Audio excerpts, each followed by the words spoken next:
nome é Celimário Coelho, eu sou um técnico da Algar, de equipamentos e transmissão aqui em Natal, no Rio Grande do Norte, do projeto FMM da TIM. Nosso objetivo hoje é falar do funcionamento e algumas soluções de problemas dos rádios que a gente mais tem na planta, que são os rádios Ericsson, Nokia, Huawei e NEC.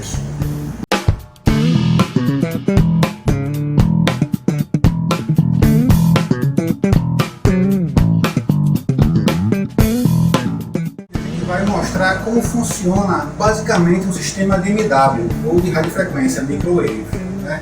Alguns elementos são obrigatórios, o modelo varia de equipamento para equipamento, de fabricante para fabricante, mas no geral são compostos por uma unidade externa, que é a ODU, Outdoor Disposable Unit, um cabo que vai levar a alimentação e a modulação da IDU até a ODU, a IDU, que é o nosso rádio, onde faz todo o processamento de informações e a transformação das informações que são digitais para analógicas em RF, a placa DFI, que é a placa que modula e manda para a ODU a alimentação e o RF, né? E seus componentes, placa de processamento, nesse caso a NPU, já contempla aqui uma parte de transmissão de E1, pode também ter uma placa a mais de E1. Geralmente os rádios precisam de uma ventilação forçada, nesse caso aqui uma FAU, dependendo do fabricante muda-se o nome, e a placa de alimentação DC.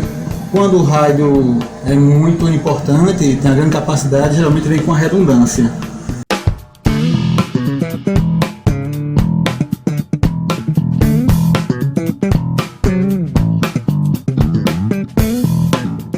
Nós vimos que elementos compõem o equipamento de transmissão no site. Só que esse equipamento ele sempre funciona quando recebe sinal de alguém e manda sinal para alguém. Isso chama-se rádio enlace. É um enlace de um ponto A para o ponto B. Basicamente, eu trabalho com uma par de equipamentos. Geralmente, o que eu tenho na ponta A, eu tenho na ponta B, ou pelo menos a mesma tecnologia. Ou seja, eu não posso usar um rádio de um fabricante enlaçado com um de outro fabricante. Tem que ser do mesmo fabricante ou tecnologia dentro do fabricante. Como funciona? Eu tenho um equipamento, que é a IDU, que recebe a parte digital, que é analógica também, transforma em RF, que é analógico, manda para a ODU. A ODU ela estará acoplada numa antena, através desse chanfre aqui. Tá? Pode ser numa antena ou numa híbrida. Essa híbrida é acoplada numa antena, essa antena fica perfeitamente alinhada a uma outra antena no ponto B. Lá terá o mesmo sistema, uma outra ODU que capta o sinal de radiofrequência de MW, transmite via cabo toda a parte modulada para o rádio. A ODU aqui manda o sinal para outra ODU, ela lá recebe o sinal, manda para a MMU que demodula e extrai o sinal que ela havia inserido na ponta A. É assim que funciona a transmissão do ponto A para o ponto B. Esse enlace tem que estar perfeitamente alinhado. Caso um dos dois lados da antena não esteja bem alinhada com o outro ponto, haverá perda, taxa de erro e até mesmo queda do sinal. O enlace não vai falar.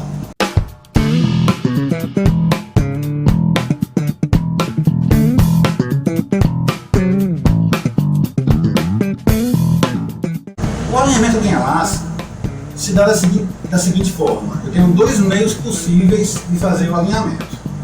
Quando eu recebo um projeto que eu ainda vou instalar uma antena, que não é o nosso caso de manutenção, né? Eu tenho um azimuth do projeto que vai me dar o ponto onde eu vou apontar a antena. Da mesma forma, eu tenho outro ponto com 180 graus de diferença que vai alinhar para mim. Esse é o alinhamento básico, mas não me garante o tráfego da informação. O enlace não vai subir. Para ele subir efetivamente, eu teria que fazer um alinhamento fino. Basicamente, eu posso fazer de duas formas.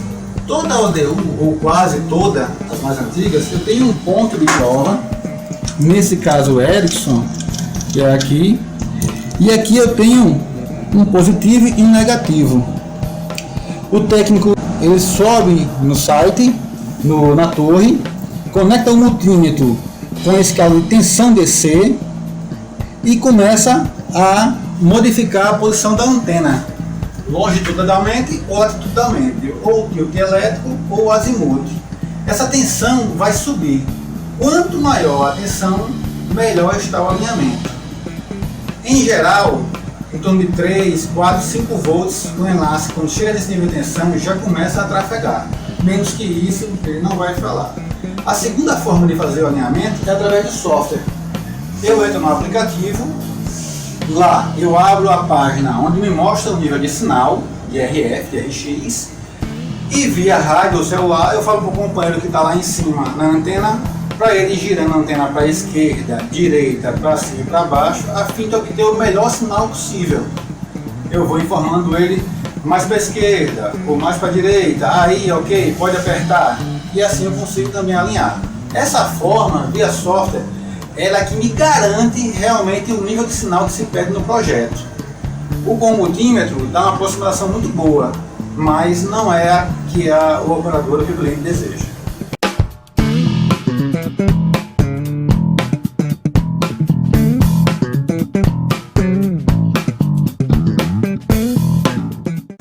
O enlace ele é composto, por ADUs, na ponta A e na ponta B. A gente trabalha com RF, sabe que para que eu transmita um sinal, eu tenho que receber, não pode ser na mesma frequência.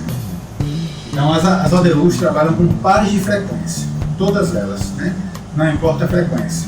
Em 3 GB, 6 GB, 18 GB, eu teria um ADU que transmite numa frequência, e essa transmissão que sai dela numa frequência X chega lá como recepção. A ADU do ponto B me transmite em outra frequência que chega como recepção. Ou seja, elas trabalham com um par de frequências. O que eu transmito aqui, lá é recepção. O que eu transmito lá, aqui é recepção. Como funciona isso?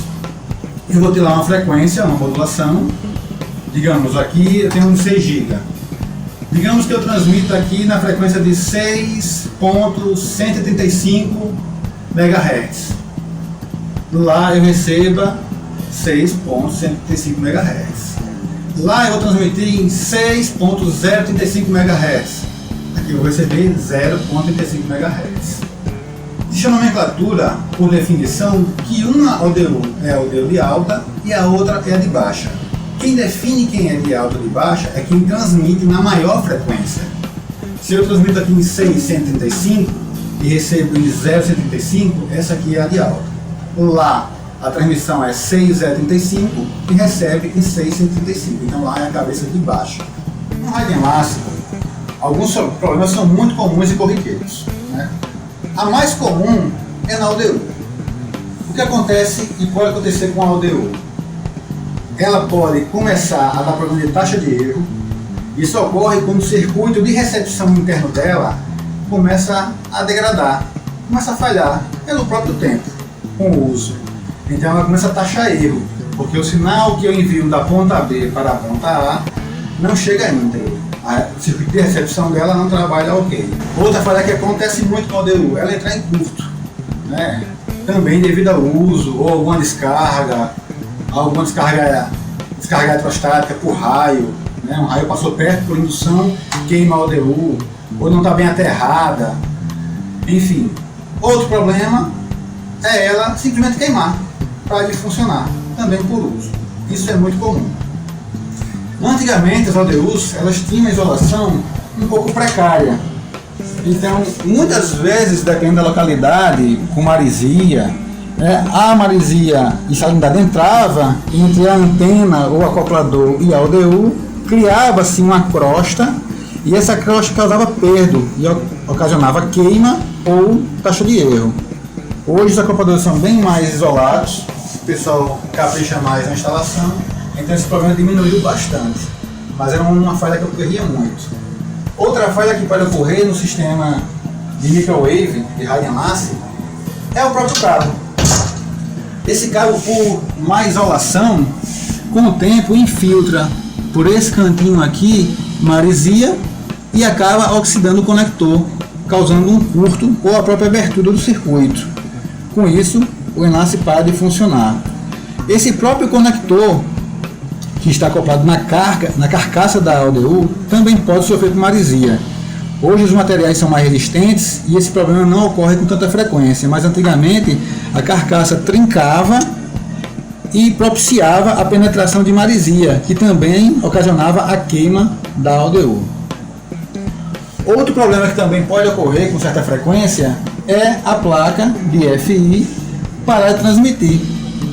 Por alguma deficiência, problema de hardware, ela deixa de mandar tensão em RF.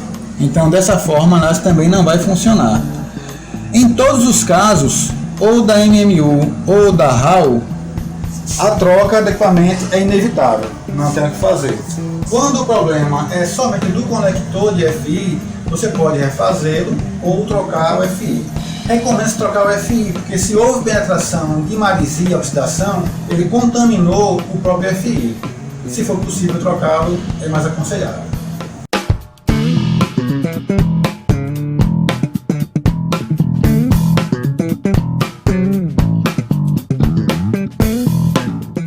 Uma forma básica de a gente testar o sistema outdoor, que é ODU, conector e cabo FI, é utilizando o multímetro.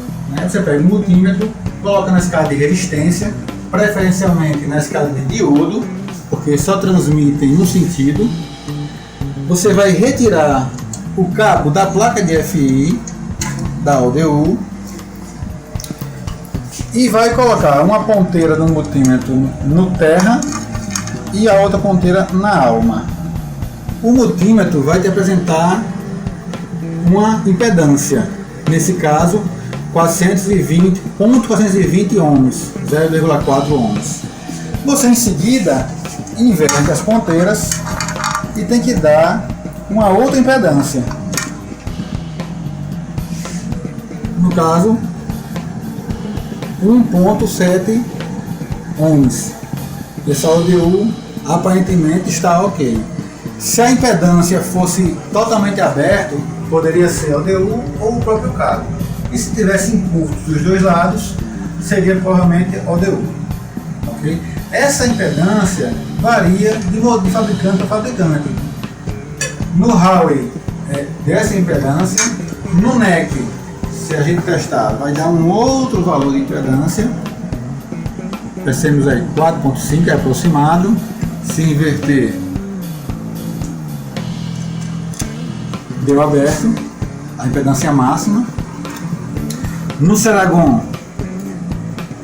487 também parecido, se a gente inverte, também deu aberto, porque ele carregou o capacitor. Normalmente o comportamento é esse, de um lado ele dá aberto, do outro dá uma certa impedância. Então esse é o comportamento normal. Já o Ericsson se comporta de maneira diferente. Ele tem um chaveamento interno que não permite a carga total do capacitor, então o circuito ele abre. A gente tentou algumas maneiras de fazer e não tem como testar esse tipo de diagnóstico. Ele fica aberto num sentido e a gente invertendo também fica aberto no outro sentido.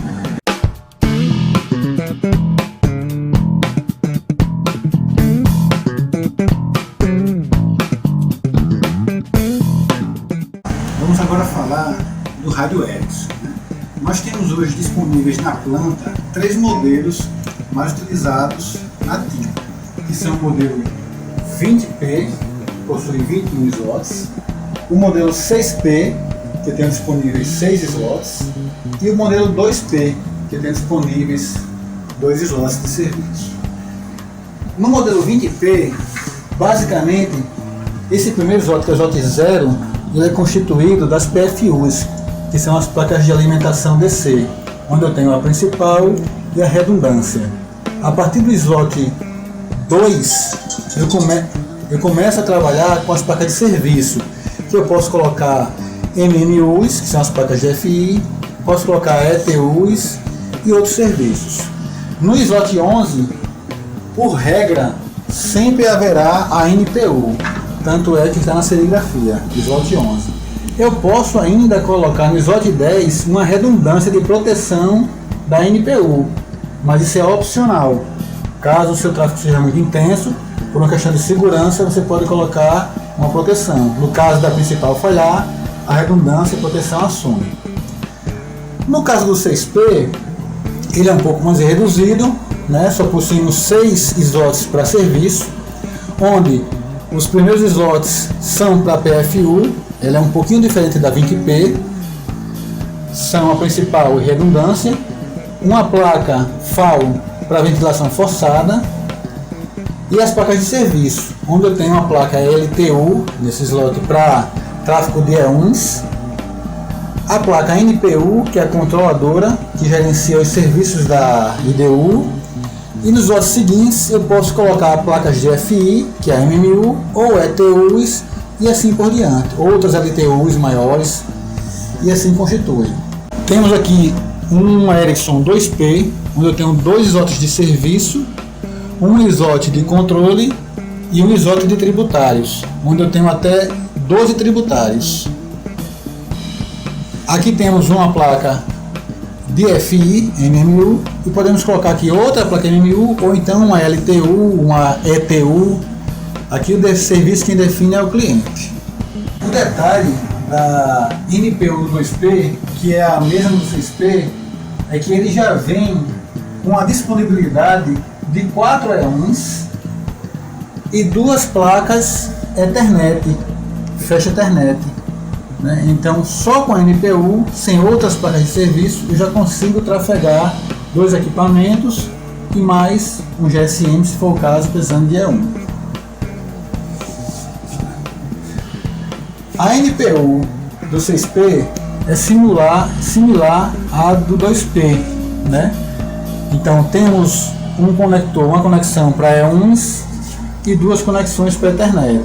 Mais à direita temos a conexão de manutenção, onde vai acessar via software o status do rádio, fazer configurações, baixar backup e assim por diante. Internamente na NPU nós temos uma placa, um chip de memória, onde ficam salvos as configurações dele. Deixa eu só tirar aqui, tá?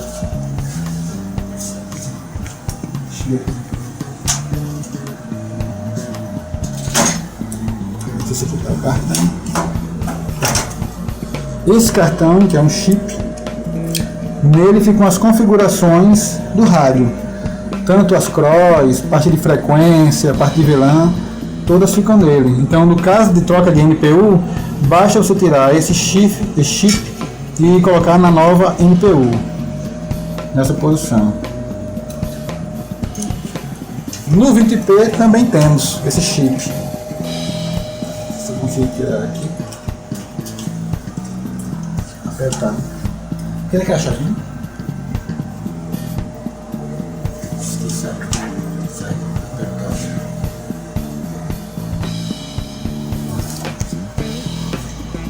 Para tirar aqui a chave tem que ter uma Torx.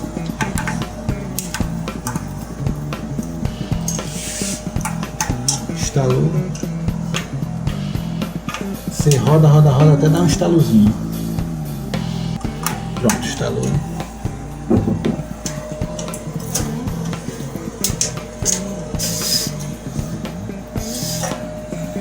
Na 20P o chip fica nessa posiçãozinha aqui. Idem. Todas as configurações dele ficam aqui. Se consigo tirar, é o mesmo chip, não tem nenhuma diferença.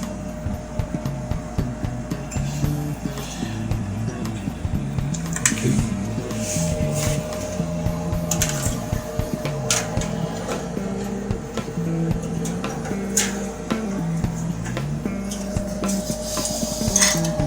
Até o final, encaixou a linguetazinha.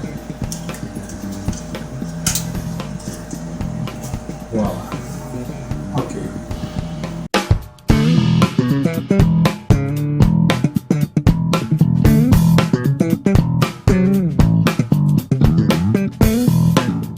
Bom, para acessar o rádio Helios, não importa qual versão que a gente utilize, 20P, 6P ou 2P, precisaremos, além do aplicativo que vamos instalar, um cabo desse tipo que é mini USB, tá? Mini USB para USB. Esse conector é o que vai ser conectado na placa NPU, ok? E aqui no nosso notebook.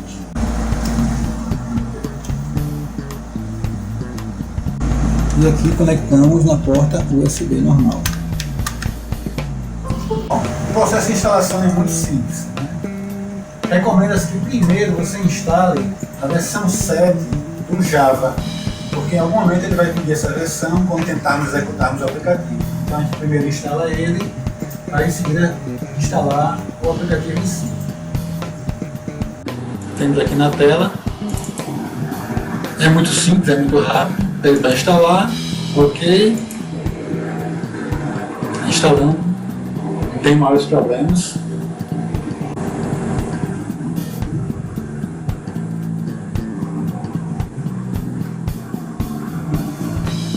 Ok, já vai instalado.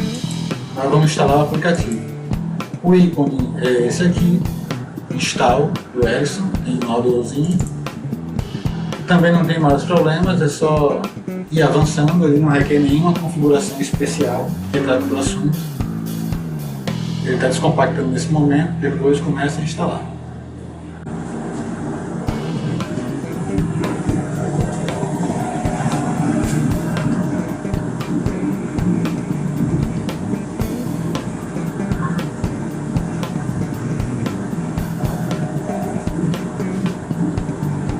Ok, vamos aceitar a instalação.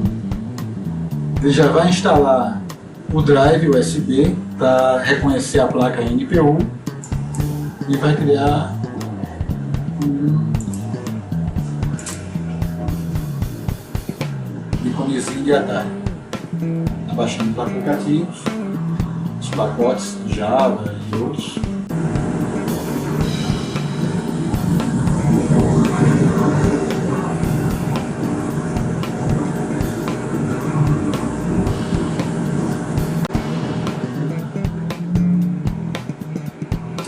Ok, avançar, next, ok. Como foi observado, não tem muito o que fazer, não tem nada muito especial para configurar. Ele deve estar aqui na página de softwares, todos os programas já apareceram aqui para mim. É interessante você criar um atalhozinho no seu desktop. Recomendo fazê-lo e enviar para a área de trabalho. Criei meu atalhozinho aqui. Vamos acessar a primeira vez. Quando ele instala, automaticamente, como vimos, ele já instala o drive USB para acessar a placa NPU. E está aqui a primeira telinha dele, a tela de acesso. Tá? Ele, quando conectado na placa NPU, ele entende que acessou uma nova rede. E ele já autoconfigura para a placa de rede dele, via DHCP, o IP 10.0.0.2. E o rádio localmente conectado vai ser 10.0.0.1. Então, para que eu acesse o rádio localmente, eu preciso colocar o IP do rádio aqui. Tá? IP hostname 10.0.0.1, que é o IP que o rádio assume. Usuário, user, control_use. Password é Ericsson minúsculo, Ericsson com 2 S.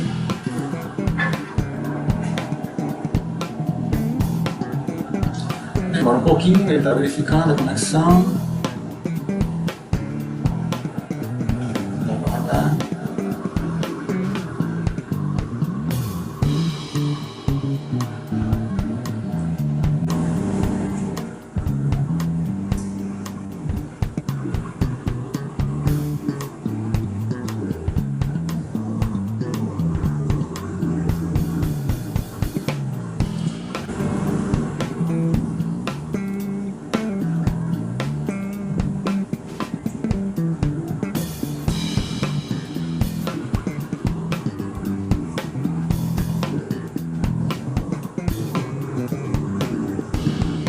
Bom, aqui temos a primeira tela após o acesso ao rádio. Né? Temos aqui um layout dos slots das placas que estão espetadas no rádio, na IDU. Temos o slot 0, 1, 2, 3, 4, 5, 6, 7 e 8. Aqui é a posição, o slot de placa de controle da NPU, e as demais placas são slots para placas de serviço.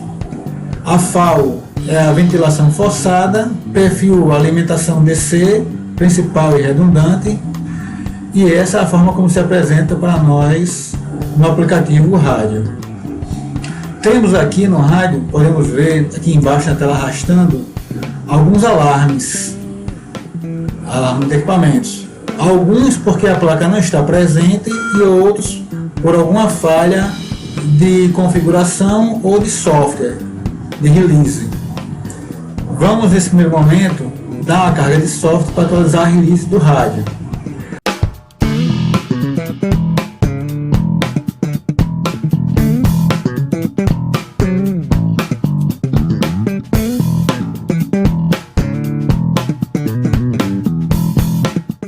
O rádio Ericsson, ele é um rádio robusto. Falhas em placas não são muito corriqueiras, mas acontecem. E quando acontecem, com exceção da NPU, as demais placas, LTU, MMU, ETU, funcionam da seguinte forma: você saca a placa com falha, coloca uma nova placa e aguarda o reconhecimento. Quase sempre essa placa não está na versão que está a NPU, então haverá um conflito de software e o site não vai subir ou não vai funcionar adequadamente. Então se faz necessário que você faça uma nova carga de software, atualizando pela versão que está na NPU, e aí sim a placa volta à atividade correta. O procedimento é simples: trocou a placa, ela estará alarmada, piscando amarelo, no caso da MMU, no caso da LTU, ela fica piscando amarelo frequentemente, lentamente. Isso é o símbolo típico de que está precisando de software. Então a gente vem no aplicativo, botão direito em cima do nome do rádio, Tools, Software Upgrade. Vamos verificar se está configurado certinho, localhost 10.0.0.2. Para testar esse FTP Server, a gente vem em FTP Manager, clicamos em cima do localhost, que é o IP da nossa máquina, e damos um Start. Ok, nosso FTP Server está conectado, voltamos uma tela e vamos executar agora o upgrade, né? Software Upgrade.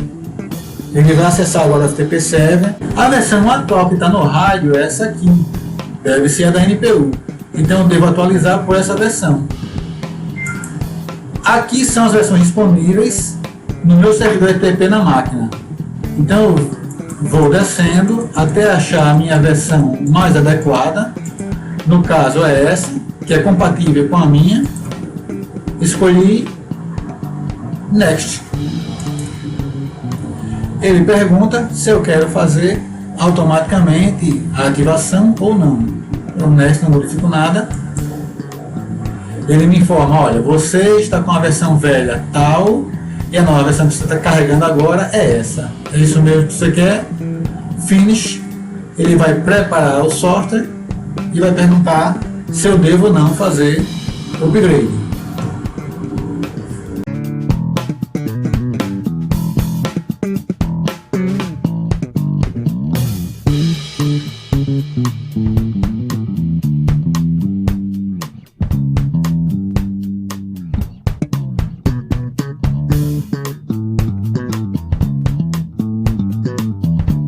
Aproveitando que ele está carregando o software das placas, a NPU ela tem uma particularidade. Quando eu troco a NPU, tiro a defeituosa e coloco uma nova placa, ela vem sem nenhuma carga de software ou configuração.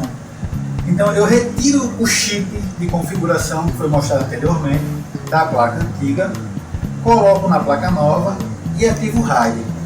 Quando eu ligar o rádio e acessar o aplicativo automaticamente vai me perguntar se eu quero atualizar o software e carregar o backup a partir do chip, ou se eu quero fazer manualmente a partir de alguma configuração que eu tenho no notebook. Então, para uma atividade mais prática e mais rápida, você pede para ele baixar tanto o aplicativo como o backup do próprio chip. Feito isso, ele vai dar um restart depois do processo vai ser parecido com esse que nós fizemos agora e o site já sobe com a configuração ok, com todo o serviço funcionando. Ok? Bom, após concluído 100%, ele pede para eu clicar em Close para encerrar, ok? Ativar o upgrade e salvar.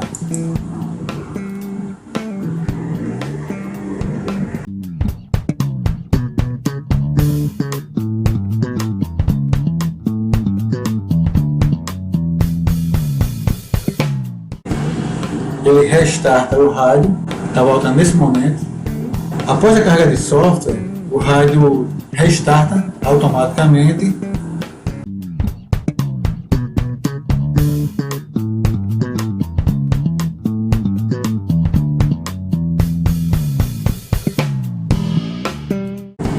Ok, esse é o procedimento, a carga foi executada.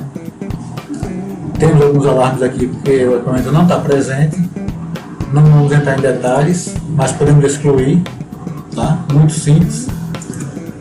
Clica naquele xizinho ali.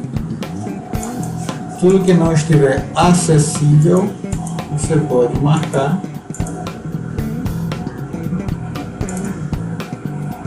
E salvar. Ele deverá apagar alguns porque não estão presentes. E o alarme sairá desses que eu estou apagando.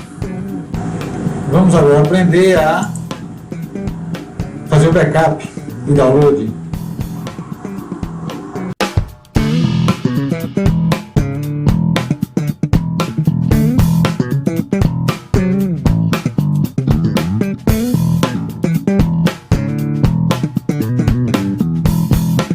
O primeiro passo, como sempre, é verificar se o servidor FTP está ativo. Tools FTP in Windows está ativo, ok. Vamos com o botão direito do mouse em cima do site do rádio, configure Restore Backup Configuration. Vai ver essa telinha. Vamos verificar se o FTP Manager está funcionando. Colocar o host com o IP da nossa máquina, clicar em Start, é para ficar ok, voltar na setinha e agora vamos fazer o backup. Está configurado o IP de um servidor remoto, provavelmente da TIM. Vamos utilizar o nosso localhost, que é o nosso notebook. A operação que eu vou escolher é backup. Eu vou salvar um arquivo de backup na minha máquina.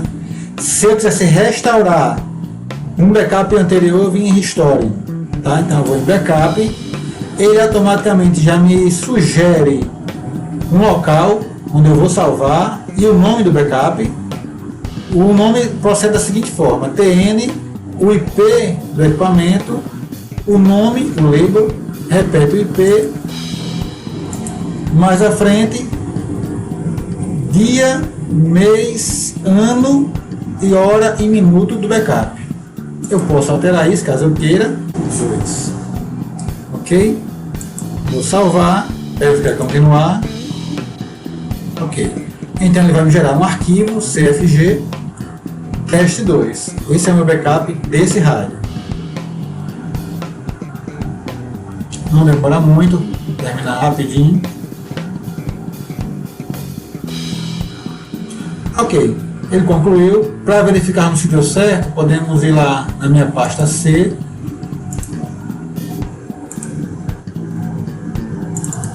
C, TN, FTP ROM, backups. Aqui. Backups. Ó, percebam, dia 6/11, hoje é 6/10, CFG New. Esse aqui foi o backup que nós fizemos. Ok?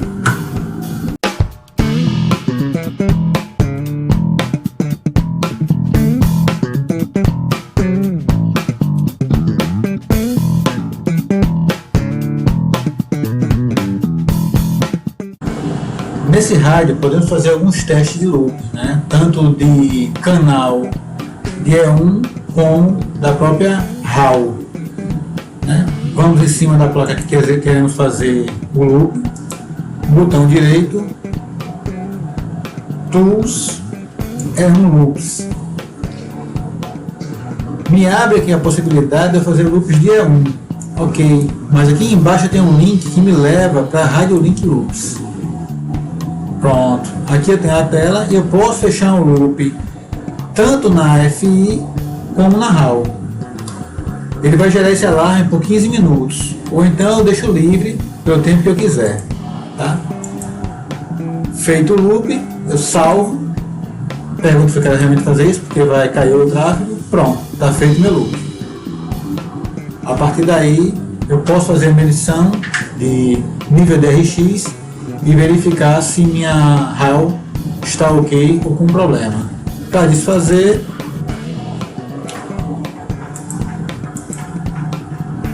eu desmarco, salvo, ok, desfiz meu loop. Isso eu testei a parte de saída da IF, os cabos até a RAW. Se eu quiser testar somente a saída de IF da placa MMU, eu clico na saída de IF, salvo e pronto. Eu estou isolando a parte de cabos de RF, de FI e AUDU. Estou testando só a minha placa.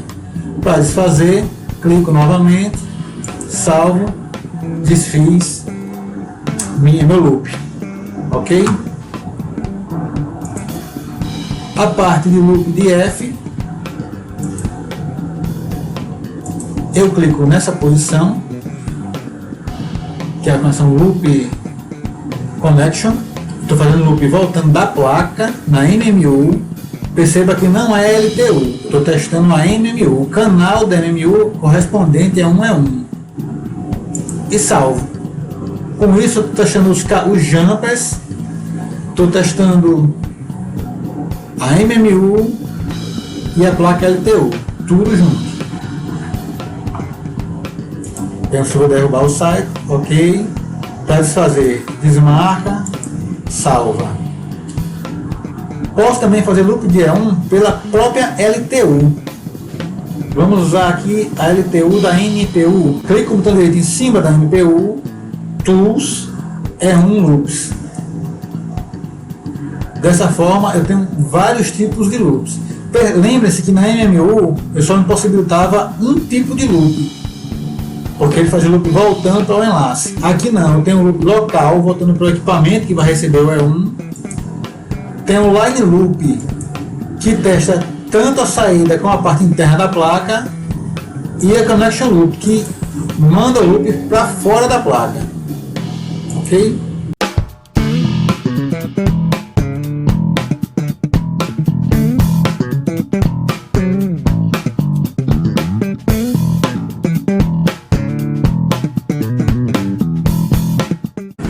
Vamos aprender agora a criar uma Cross Connection no Rádio Ericsson. Clica-se com o botão direito em cima do nome do site, configure Traffic Routing. Aqui ele me abre duas janelas, onde uma é a origem e a outra é destino. E aqui nesse campo eu vou visualizar o que eu estou configurando e posso criar uma label informando o que é, do que se trata, de que é para qual site, qual o número da IP e assim por diante. O primeiro passo é escolher a origem da cross. Eu tenho que descobrir de onde vem a sinalização. Pode ser, por exemplo, da MMU. Eu posso dizer que eu estou pegando o sinal que vem de radiofrequência, do canal 1, 2, ou 3 ou 4, canal 1, por exemplo, e ele vai sair, por exemplo, na NPU. Na NPU eu tenho os canais 4A, 4B, 4C e 4D. Clico no destino e a setinha para a direita eu joguei para esse quadro informando que estou criando essa cross do canal 1 da MMU 6 para o primeiro tributário da NPU. Ok? Aqui eu posso criar uma legenda, de teste de configuração. Esse label serve para me orientar ou um outro colega que vem ao site e saiba que essa cross se destina a esse serviço. Pode ser o E1 de um site, pode ser um sincronismo de um 3G e assim por diante. Criado a label origem e destino, vou na tecla Save e está criado a minha cross.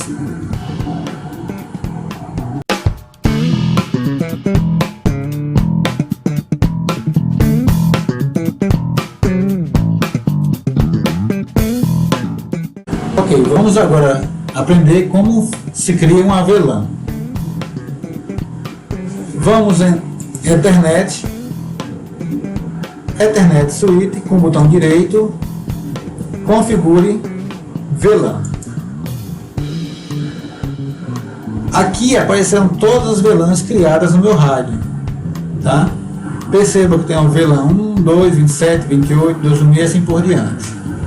Caso eu queira criar uma nova VLAN, eu venho nesse símbolozinho de mais, e aí ele me dá a próxima numeração disponível. Ele me criou a 3. Isso pode ser alterado. Eu posso, por exemplo, colocar 4 ou 0, 0, 0, 0. Né? Vamos criar. Aqui nesse campo de name é um label me informando do que se trata essa VLAN. Né? O que serviço eu estou criando aqui? Por exemplo, eu posso criar 3G do site tal. Feito isso, eu venho aqui nas portas que farão parte dessa VLAN, porque a VLAN, similar ao Cross Connection, eu tenho uma origem e um destino. Eu tenho que dizer de onde ela vai para onde ela vai. Normalmente ela vem de uma WAN, que vem através de uma placa MMU, né, de RF. Vamos criar aqui nessa WAN 100, que é uma que se destina a alguma coisa, pode vir de um site anterior, e eu vou colocar na porta 2 da NPU. Percebam, slot 7, que é a NPU, porta Ethernet 2. Perceba que apareceu aqui. Feito isso, é só salvar, e dessa forma eu estou dizendo que o meu 3G vem pela porta 2, pela placa de RF, uma grande WAN, e abre na Ethernet 2 da NPU, criada a VLAN.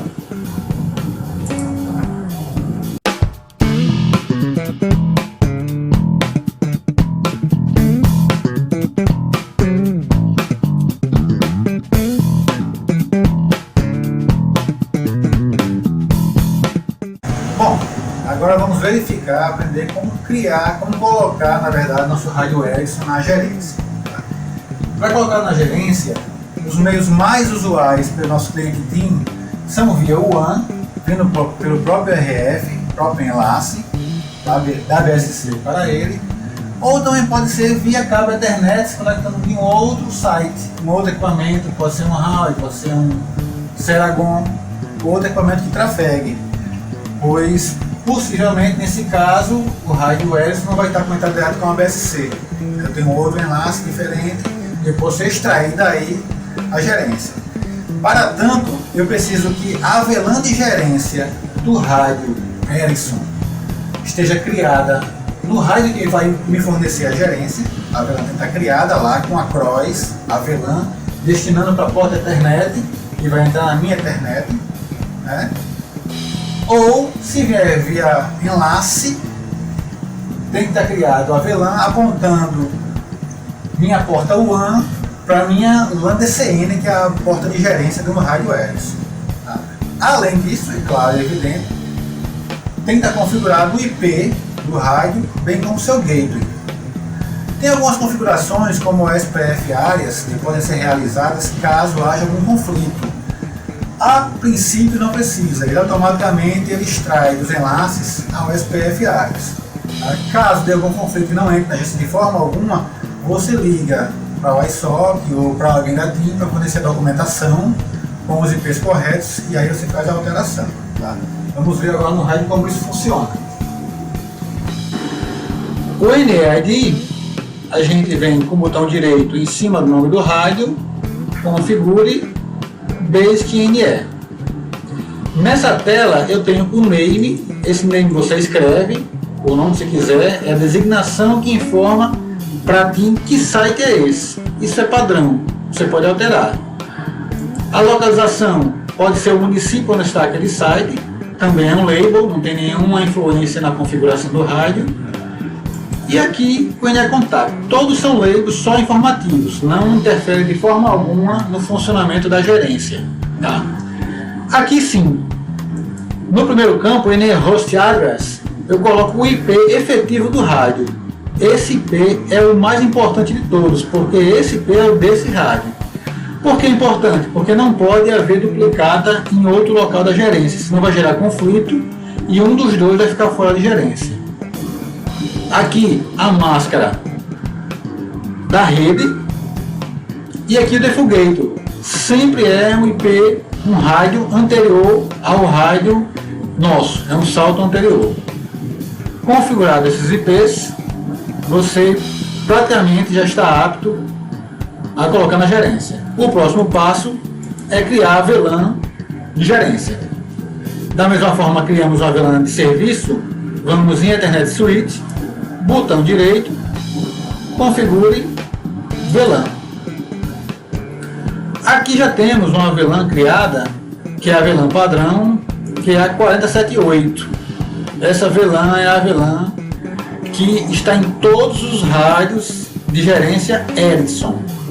Essa mesma VLAN tem que estar criada no rádio origem, caso não seja Ericsson, e venha por uma LAN.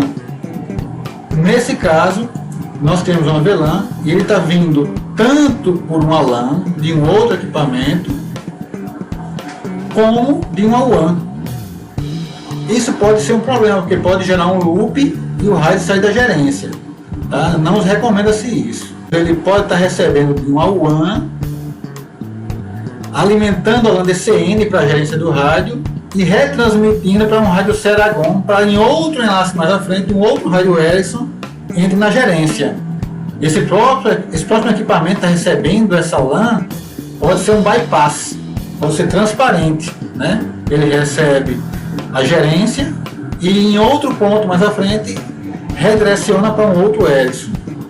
Após as configurações do NE-ID, IPs e a configuração da VLAN de gerência, uma ótima forma para constatar que o site está na gerência é você abrir o aplicativo novamente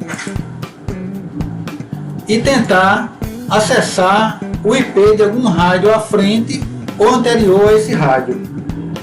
Se você conseguir acessar um rádio à frente ou anterior, aparentemente seu site, seu rádio, né, está na gerência. Por exemplo, o meu eu sei que é final 14, eu posso tentar colocar aqui 10.212.12.113. Da mesma forma, 10.212.112.13. Obviamente esse rádio é em laboratório, não vai acessar outro nenhum rádio, né? Como esse rádio está em laboratório, a gente não tem enlace efetivo, ativo, não acessar nenhum rádio, mas essa é uma das formas de verificar se o site, o rádio, está na gerência. Se estiver, você acessará um rádio anterior ou posterior da rede. Outra forma muito boa, muito simples, é também acessar o Stan Web. Se o seu rádio está na gerência e você colocar o IP do Stan Web, ele vai acessar o Stan Web normalmente. Você vai poder verificar os alarmes de rede. Vale salientar que tanto uma forma como a outra é só para te dar uma orientação se as configurações estão corretas ou não. Quem vai efetivar e constatar a gerência do rádio vai ser a TIM através do iSOC. Sempre que houver algum problema de rádio, onde tenha que trocar NPU, ou trocar equipamento, ou tirar e colocar na gerência, recomenda-se que faça com a anuência e com o auxílio do iSOC, porque ele que vai realmente dar o atestado que está ok ou não.